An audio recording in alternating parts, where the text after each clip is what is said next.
वकील व्यवसायाची निवड करावं का? हो, नक्कीच केली पाहिजे. आणि वकील व्यवसायामध्ये त्याच लोकांनी यावं ज्यांना समाजकारण करण्यामध्ये पण आनंद मिळतो. समाजासाठी ज्या लोकांना धडपडायला आवडतं त्या लोकांनी नक्कीच वकिली फील्डमध्ये येणं गरजेचं आहे. आणि पैसा कधीही पाहायला गेलं तर एक दुय्यमच गृहीत धरून चाललं पाहिजे. प्रायमरीली किंवा मी प्राथमिक पद्धतीनं पैसाच कमवेल या दृष्टिकोनातून तुम्ही लॉ मध्ये येत असाल तर हे चुकीचं आहे. समाजामध्ये वावरत असताना वकील व्यवसायाचा धाक दाखवावा का? नाही. आजकाल हेही प्रकरण खूप वाढू लागलेत की मुलीवर जरी अन्याय अत्याचार झाला नसेल तरी ही मुली केस दाखल करतात. वकिलाला आपली मुलगी द्यावं का? हो, पुढच्या माणसाला थोडा बहुत त्रास होतो पण ते म्हणतात की आमचाही राईट अबाधित ठेवायचा आहे.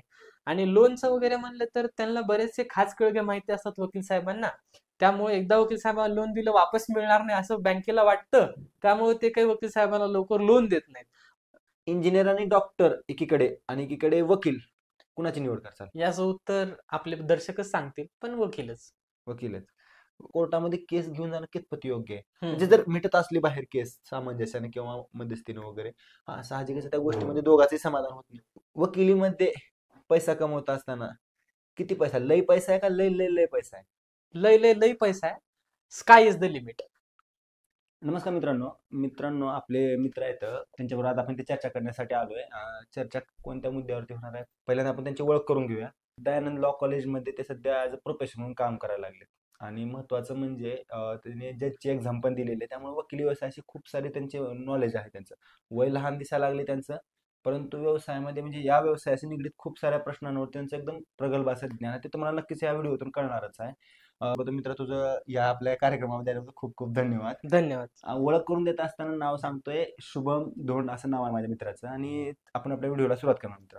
बघ मित्र, काय माहिती आहे का, सगळ्यात महत्त्वाचा आमचा पहिला प्रश्न म्हणजे ग्रामीण भागामध्ये, मी ग्रामीण भागातून चाललेलो आहे, तुला पण माहिती आहे. आणि सगळ्या सामान्य लोकांचा जो प्रश्न आहे तो म्हणजे आम्ही काय करतो, कोर्टामध्ये केस दाखल करतो. होते काय माहिती, जेव्हा ती केस जी असते कोर्टामध्ये दाखल होते तिथे तर आमचा वकील जे आहे ती व्यवस्थितरित्या ती केस मांडतोय. परंतु तोच वकील काय करतोय, जेव्हा कोर्टाच्या बाहेर येतोय तेव्हा जो विरोधी वकील असते त्या दोघांबरोबर चांगलं म्हणजे मिसळून वगैरे राहतात. ते दोघं जण एकदम गप्पा गोष्टी करतात, चहा वगैरे पण पिताना दिसतात. असं असताना आमचं जे म्हणजे थोडक्यात असं वाटतं की ते वकील दोघं विकले गेलेत. म्हणजे काय नेमकं हे प्रकार कळत नाही, याच्यावर कसं सांगशील? बरोबर आहे. कधी कधी पाहताना काय वाटतं पक्षकार लोकांना की आता आम्ही आपल्या वकील साहेबाला पैसे दिलेत, आम्ही विश्वासानं आमचा वकील लावला आहे आणि तो वकील जर पुढच्या वकिलाला जर कोर्टातून बाहेर आल्यानंतर जर गप्पा गोष्टी करत असेल, चहा पीत बसत असेल तर त्याला साहजिक वाटतं की आमचा वकील फुटलाय का. तर असं काही नसतं. खरं पाहायला गेलं तर रोज नवीन पक्षकार येतात, मग त्याच्यासाठी आम्ही वकील बंधून एकमेकांसोबत भांडणं करून घ्यायची, मारामारी करायची का? तर साहजिकच नाही. काय असतं, कोर्टामध्ये जेव्हा मत मांडायचे असतात, जेव्हा म्हणणं मांडायचं असतं त्यावेळेस जे वकील साहेब किंवा जे पक्षकार आमच्याकडे आले असतात आम्ही त्यांचं म्हणणं कोर्टात मांडतो आणि त्याच्याकडे जे पक्षकार गेले असतात त्याचंही म्हणणं ते कोर्टामध्ये मांडतात. हा काही वाद वैयक्तिक नसतो. पाहायला गेलं तर हे वकिला वकिलामधला वाद नसतो. आपली बाजू कोर्टामध्ये मांडायची असते. म्हणजे या ठिकाणी फक्त आपली जी आपला जो वकील आहे त्यांना आपली भूमिका व्यवस्थित मांडायला का एवढं आपण बघावं. बरोबर. बरोबर आहे. म्हणजे आणि हे सगळं ठरवणार आहे कोणाकडे, म्हणजे आपल्या वकिलावरती डिपेंड आहे का जजवरती डिपेंड असते? हे सगळ्यात महत्त्वाचं म्हणजे काय असते, चांगला वकील वगैरे म्हटलं जाते. कसं वाटतं, म्हणजे वकिलावरती जास्त डिपेंड आहे का कोर्टावरती डिपेंड आहे, म्हणजे केस कोणत्या ह्याच्यावरती डिपेंड आहे? हा, कोर्टाचा निकाल काय येणार आहे हे वकिलावरती साहजिकच डिपेंड नसतं. हे डिपेंड असतं ते जज साहेबावरती. वकील साहेबांचं काम एवढंच असतं की वकील साहेब काय करतात, आपले आलेले पक्षकार आहेत त्यांचं म्हणणं कोर्टासमोर व्यवस्थित पद्धतीने मांडतात आणि ते ऐकून घेऊन ज्यावेळेस जज साहेबांना वाटते की ही बाजू खरी आहे, ही बाजू चुकीची वाटते, त्याच्यानुसार जज साहेब काय करत असतात, न्याय देत असतात. इथं वकील जास्तीत जास्त फक्त म्हणणं मांडतात की आमच्या पक्षकाराचं हे म्हणणं आहे आणि त्याच्यानुसार जज साहेब शेवटी निकाल देत मित्रांनो, असतात. खूप साऱ्या मुद्द्यांवरती इथं आपण चर्चा करणार आहे. आपले जे ग्रामीण भागातून खास करून कोर्टाविषयी जे असमंजसपणा आपल्यामध्ये जे आहे ते प्रश्न आपण आपल्या मित्राला विचारणार आहे. बघ, पुढच्या प्रश्नांवरती यायला लागलोय मी. हाफ मर्डर केस म्हणून एक प्रकार आहे. हाफ मर्डर केस खास करून ग्रामीण भागामध्ये तर लय वापरला जातोय. हाफ अच्छा. मर्डर केस, फुल मर्डर, म्हणजे काय फरक काय आहे? हाफ मर्डर केस काय असते आणि काय गुन्हा आहे त्याच्यावर, म्हणजे काय चार्जेस वगैरे आहे बरोबर. त्याच्यात? आता कायद्याचा प्रोफेसर मला असं सांगावं असं वाटतं की असा हाफ मर्डर असा कुठलाही प्रकार नसतो. हे आपण बोली भाषेमध्ये वापरलेला प्रकार आहे मित्रा. याच्यामध्ये असं आहे की अटेम्प्ट टू मर्डर हे कन्सेप्ट यूज केला जातो लॉ मध्ये, किंवा एखाद्याचा मर्डर करण्यासाठी आला आणि त्याला ग्रीवियस इंजुरी पोहोचवली जाते तर ते हाफ मर्डर याच्यामध्ये बसतं. त्याला 10 वर्षापर्यंतची शिक्षा दिली जाते. पण हाफ मर्डर असं काही बोली भाषेतच वापरलं जातं, लॉ मध्ये नसतं. एखादी माणूस पुढच्याला मारून टाकण्यासाठी आलाय, त्यानं अटेम्प्टही केला, त्यानं प्रयत्नही केला, पण प्रयत्न करून तो काही सफल झाला नाही, आणि तो प्रयत्न असफल झाला म्हणून त्याला हाफ मर्डर मध्ये ते पडतं. पण असं लॉ मध्ये तर कुठं हाफ मर्डर हा शब्द नाहीये. हाफ मर्डर वगैरे काही नाही? नाहीये, नाही. काय त्याच्यावर गुन्हा काय दाखल होतोय? त्याच्या गुन्हा एकतर अटेम्प्ट टू मर्डर होईल, आणि जर इजा पोहोचली असेल तर मग त्याच्यात ग्रीवियस हर्ट वगैरे ती इजा असते, ज्याला की 10 वर्षापर्यंतची शिक्षा दिली जाते. म्हणजे 10 वर्षापर्यंत जेलमध्ये जाऊ शकतो? हो, 10 वर्षापर्यंत हात जेलमध्ये हातपाय जाते. वगैरे मोडलेले हो, असतील? हात-पाय मोडले असतील. खूप केसेस मध्ये असं काय होते माहितीये का, गुन्हा दाखल होते, स्वतः डोसके फोडून घेतल्यावर त्या पुढच्या माणसानं. आता तिथं बघ, त्या जजला थोडंच माहित आहे की ह्यानं कोण कोणाचं डोसकं फोडून घेतलेलं आहे. बरोबर. तेव्हा कसं? आता ज्यांचं म्हणणं असतं माझ्यावर अन्याय झाला आहे, त्याला प्रूव्ह करावं लागतं किंवा कोर्टाला पटवून सांगावं लागतं कसं माझ्यावर अन्याय झाला आहे किंवा कसं पुढच्या व्यक्तीने माझ्या डोक्यामध्ये मारहाण केली. आता तो जर सिद्ध करू शकत नसेल, बरोबर, तर त्यावेळेस साहजिकच त्याच्या साईडने निकाल नाही लागणार. म्हणजे एक मी एक्झाम्पल सांगेल तुम्हाला, पहा. जर एखादी माणूस म्हणत असेल की मला या मोठ्या हत्याराने किंवा या मोठ्या काठीने या पुढच्या माणसाने माझ्या डोक्यात मारलं, आणि त्याच्या डोक्याला इजा झाली असेल, आणि त्यानं मुद्दामूनच दुसऱ्या कुठल्या तरी हत्याराने डोक्याला इजा करून घेतली असेल, तर काय असतं याच्यामध्ये, की फॉरेन्सिक एक्सपर्टलाही कधी कधी बोलवलं जातं, आणि ती जी इजा वगैरे झालेली असते, ती इजा नेमकं याच हत्यारानं झाली का दुसऱ्या हत्यारानं झाली, हेही पाहिलं जातं. हा इव्हिडन्स हा भाग असतो.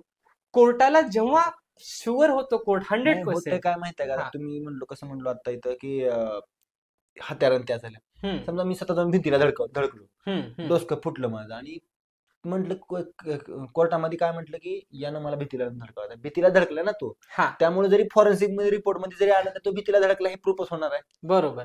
ह्यानं धडकावलाय का स्वतः धडकलाय आता हे कसं करणार आहे? आता ह्याला कसं असतं, एक सर्कमस्टॅन्शियल एव्हिडन्स नावाचा एक प्रकार असतो, हा, हा. ज्याच्यामध्ये समजा की असे सर्कमस्टान्सेस दिसत आहेत की पुढचा माणूस याला मारण्यासारखा दिसतोय आणि त्याच्याकडे कारणही आहे याला मारण्याचं, तरच कोर्टाला काहीतरी तथ्य वाटतं ना. हा. विनाकारण तर एक माणूस दुसऱ्या माणसावर हल्ला नाही करणार. हे कोर्टाला पटवून देणं पण खूप गरजेचं असतं की या माणसाने मला मारलं, तर का मारलं. कोर्टाला खूप सारे प्रश्न पडलेले असतात. मग त्या प्रत्येक प्रश्नाचं उत्तर जर तो देत असेल, तर त्यावेळेस जर तो सांगत असेल की या पद्धतीने आमच्यामध्ये अगोदर वाद झाला होता, याने मला धमकी दिली होती, मग हे त्याला पूर्ण गोष्टी सिद्ध कराव्या लागतील. त्यावेळेसच मग कोर्ट मान्य करते की ठीक आहे, याने मारला असेल. पण ते सिद्ध करणं पण खूप मोठी गोष्ट असते. आपण पुढच्या केसकडे येऊया. मुलींचे आजकाल खास करून अशा खोट्या केसेस व्हायला लागल्यात, खास करून बलात्काराच्या केसेसमध्ये. टीव्ही बातम्यांमध्ये पण आपण बघतोय. होतंय काय माहितीये का, एक मुलगी खोटा आरोप करते मुलाला. आरोपी तो आरोप त्याच्यावर सिद्ध होण्याच्या अगोदर समाज काय करतो त्याच्यावरती, त्याला निर्णय लावून टाकतो की ह्याला फासावर चढवा, काही काही भले भले गोष्टी. आणि थोड्या दिवसांनी काय होते, तो मुलगा बाहेर येतोय त्या केसमधून, तो पूर्णपणे निर्दोष होतोय. त्यावेळेस सुद्धा त्याला समाज ऍक्सेप्ट करत नाहीये. म्हणजे या मला काय म्हणायचं आहे, समाजाची जी मानसिकता आहे की बाबा न्याय व्यवस्थेवर कितपत विश्वास ठेवावा. असं म्हटलं जाते की कधी कधी तो वेगळ्या कारणानं पैसे देऊन वगैरे बाहेर आलेला आहे. खरंच पैसे देऊन बाहेर येता येते का अशा केसमध्ये? जेव्हा समाज हा मुलीच्या पाठीमागा असतोय आणि मुलगा केसमधून सुखरूपरित्या बाहेर येतोय, त्या टायमिंगला लोक तरी सुद्धा त्या मुलीचीच बाजू घेतात, जरी मुलगा बाहेर आलेला असला तरी. का बरं असं म्हटलं जाते की स्वतः मुलीने केस माघारी घेतली आहे कारण मुलीची इज्जत लय महत्वाची आहे वगैरे. आणि अशा केसेसमध्ये, खूप साऱ्या केसेसमध्ये असं व्हायला लागले की मुलांवरती खोटी केस लादायला लागली. आता त्या बरोबर. टायमाला तू समाजाला म्हणून सांगायचं तर काय सांगशील? साहजिकच कसं आहे मित्रा, आजकाल हेही प्रकरण खूप वाढू लागलेत की मुलीवर जरी अन्याय अत्याचार झाला नसेल तरी ही मुली केसेस दाखल करतात. कधी कधी डोमेस्टिक व्हायलन्सच्या केसेस दाखल करतात, 498A च्या केसेस दाखल करतात की नवऱ्याने मला मारहाण केली, सासू सासऱ्याने मला मारहाण केलं. पण खरं बघायला तर त्या खूप साऱ्या खोट्या केसेस असतात, आणि त्याच्यामध्ये हॅरेसमेंट होती कोणाची, पुरुष जातीची. साहजिकच कायदा कडक झाला, महिलांना त्रास होत होता अगोदरच्या काळामध्ये, तर त्याच्यामुळे कायदा कडक झाला पुरुषांनी व्यवस्थित राहावं म्हणून. पण त्याचा गैरवापर हे खूपदा होतो. सुप्रीम कोर्टाने सुद्धा काही जजमेंटमध्ये सांगितलं आहे की महिला काय करतायत, अधिकाराचा गैरवापर करतायत. मग अशा केसेसमध्ये काय होतं, मीडिया ट्रायल चालते. म्हणजे मीडियाने ऑलरेडी ठरवलेलं असतं की याच्यावर बलात्काराचे केस दाखल जाईल ना, यानं काहीतरी केलं असं. मग याच्यामध्ये काय होतं, समाज त्याच्याकडे पाहण्याचा दृष्टिकोन बदलतो. पण खरं पाहायला गेलं तर आपल्या कायद्यामध्ये एक शब्द खूप सुंदर वापरला आहे, त्याला म्हणतात आरोपी. त्याला असं कधीच म्हणत नाही की तो दोषी आहे. त्याच्यावर फक्त आरोप लागला आहे की त्यानं बलात्कार केला असावा, आणि कोर्टाचा निकाल लागण्याच्या अगोदरच मीडियातले लोक त्याला आरोपी म्हणून गृहीत धरतात आणि असंही म्हणतात की याला फाशी शिक्षा द्या. पण बघायला गेलं तर हे समाजाचा दृष्टिकोन बदलणं खूप गरजेचं आहे. एकट्या दुकट्याची गोष्ट नाही होणार. साहजिकच आपले जे दर्शक असतील त्यांना लक्षात येईल, जोपर्यंत एखादी कोर्ट निर्णय देऊन त्याला दोषी गृहीत धरत नाही तोपर्यंत समाजानेही त्याला दोषी म्हणलं नाही पाहिजे. आणि दुसरा तुमचा असा प्रश्न होता ना की त्यांनी काय करायचं, मग त्यांनी एवढं करायचं की कोर्टाचा निकाल लागला पाहिजे, त्यांनी स्वतःला चांगल्या पद्धतीनं प्रूव्ह केलं पाहिजे की मी अशा पद्धतीचं कुठलंही कृत्य केलं नाही, आणि मला वाटतं अशा लोकांनी सुद्धा मीडियाच्या समोर येणं गरजेचं आहे. त्या लोकांनी त्यांचंही म्हणणं मांडणं गरजेचं आहे. फक्त महिलाच येऊन बोलून जाते आणि लोक त्याला खरं मानतात, असं नाही झालं पाहिजे. त्यांनीही मीडिया समोर येऊन त्याचं म्हणणं आहे तेही मांडलं पाहिजे. तर प्रोफेसर वगैरे झालंच त्याच्यामुळे मी पहिली गोष्ट म्हणजे माझे जे ऑडियन्स आहे त्यांना मी सांगायला लागलो की आम्ही चांगले मित्र असल्यामुळे आम्ही अरे तुरीची भाषा वापरायला लागले. आता सध्या कसं आहे, आता शाळेत नक्कीच. शिकवायला लागले, पण आधी आम्ही जिगरी दोस्त आहोत. बरोबर. त्यामुळे विद्यार्थ्यांनी ह्याच्यामध्ये गैरसमज करून घेऊ नये की आमच्या सरला ह्यानं अरे तुरं कसं काय बोलायला लागले, ते महत्वाचं आहे. आता मला काय म्हणायचं आहे की जे विद्यार्थी ह्या क्षेत्रामध्ये बघणार आहेत, खास करून वकिली व्यवसायामध्ये हम्म, बघत असताना मिसकन्सेप्शन असे आहे हम्म, की या व्यवसायामध्ये पैसा कमी आहे. हम्म, डॉक्टर आणि इंजिनिअरिंग या व्यवसायाकडे आजकाल जास्त कल आहे. हम्म. आता पण आहे ती गोष्ट, आणि खरी यायला आपण नाकारू शकत नाही. तर मला त्या विद्यार्थ्यांसाठी तू काय सांगशील, जे की या क्षेत्राकडे त्यांनी वळावं, किंवा हम्म. काय ऑपॉर्च्युनिटीज, काय संधी आहेत, कितपत पैसा आहे या क्षेत्रामध्ये? बर. आता याच्यामध्ये 2-3 प्रश्न आपले सर्वसमावेशक होतील. जसं की या क्षेत्रामध्ये आल्यानंतर पैसा मिळतो का नाही? मी आधी तो प्रश्न घेईल, जो की सगळ्यात इंटरेस्टिंग वाटतो. तर पैसा तर नक्कीच मिळतो. कुठलंही क्षेत्र असू द्या, जर तुम्ही नावाजलेले वकील झालात, तर तुम्हाला पैसा तर नक्कीच मिळणार आहे. आणि दुसरा प्रश्न असा आहे, की ज्यावेळेस तुम्ही कुठल्याही फील्डमध्ये जाऊन मेहनत करता, तुमची डॉक्टरची फील्ड असो किंवा इंजिनिअरची असो, कुठलीही फील्ड काही वाईट नाहीये. प्रत्येक फील्डमध्ये त्याचं सर्वोच्च जेव्हा तुम्ही गाठता, त्यावेळेस तुम्हाला सॅटिस्फॅक्शनही मिळेल आणि त्यातल्या त्यात तुम्हाला पैसाही मिळेल. आणि वकील व्यवसायामध्ये त्याच लोकांनी यावं ज्यांना समाजकारण करण्यामध्ये पण आनंद मिळतो. समाजासाठी ज्या लोकांना धडपडायला आवडतं, त्या लोकांनी नक्कीच वकिली फील्डमध्ये येणं गरजेचं आहे. आणि पैसा कधीही पाहायला गेलं तर एक दुय्यमच गृहीत धरून चाललं पाहिजे. प्रायमरीली किंवा मी प्राथमिक पद्धतीनं पैसाच कमवेल या दृष्टिकोनातून तुम्ही लॉ मध्ये येत असाल, तर हे चुकीचं आहे. समाजाचं कल्याण होतंय, त्याच्यामध्ये मला 4 पैसे मिळतात, त्याच्यामध्ये ज्यांना समाधान वाटतं त्या लोकांनीच नक्की लॉ मध्ये यावं. व्हायला काय लागले माहिती आहे का, व्यवसायामध्ये, या व्यवसायामध्ये कसं होतं बघा, आपण मागे जर भूतकाळात जर गेलो, म्हणजे स्वातंत्र्य काळामध्ये जर गेलो, स्वातंत्र्यपूर्वीच्या काळामध्ये महात्मा गांधी जे असतील, वल्लभभाई पटेल असतील, इव्हन पंडित जवाहरलाल नेहरू साहेब असतील, हम्म, हे सगळे वकील व्यवसायातून राजकारणात उतरलेत. बरोबर. आत्ताचं उदाहरण घेतलं तर विलासराव देशमुख साहेब आहेत, आपल्या लातूरचेच आहेत. बरोबर. पुन्हा देवेंद्र फडणवीस साहेब आहेत, आर आर पाटील साहेब होते, आबा हम्म, म्हणतो आपण त्यांना. हम्म. हे सगळेजण अगोदर वकील होते आणि वकिलीतून हे राजकारणात आले. म्हणजे हम्म, मला काय म्हणायचं, वकिली व्यवसायामध्ये जात असताना हम्म. किंवा राजकारणामध्ये जात असताना हा मधला मार्ग आहे का वकिली? म्हणजे वकिली व्यवसायातलेच लोक तिकडे चाललेत, म्हणजे नाही, कसं? पहा, हे तुमचं म्हणणं अर्धवट खरं आहे. कारण कसं आहे माहित आहे का, वकिली व्यवसायातलेच तिकडं जातात हे म्हणणं मला पटतं, पण वकिलीतला पर्याय नाही म्हणून तिकडे जातात असं म्हणणं चुकीचं वाटतं. कसं आहे, ज्या लोकांना वकिलीचं इन्फॉर्मेशन येते, नॉलेज येतं, ज्यांना वकिली काय आहे याचा अभ्यास होतो, ते व्यक्ती गप्प नाही बसू शकत. तो व्यक्ती समाजासाठी काहीतरी करण्याचा प्रयत्न करतो, आणि समाजासाठी काही करायचं असेल तर त्याला साहजिकच काय बनावं लागतं, राजकारणी बनावं लागतं. राजकारणामध्ये पुढून निवडून यावं लागतं. निवडून आल्यानंतर आमदार खासदार ज्यावेळेस ते बनतील, त्यावेळेस ते लोकांसाठी काहीतरी करू शकतात.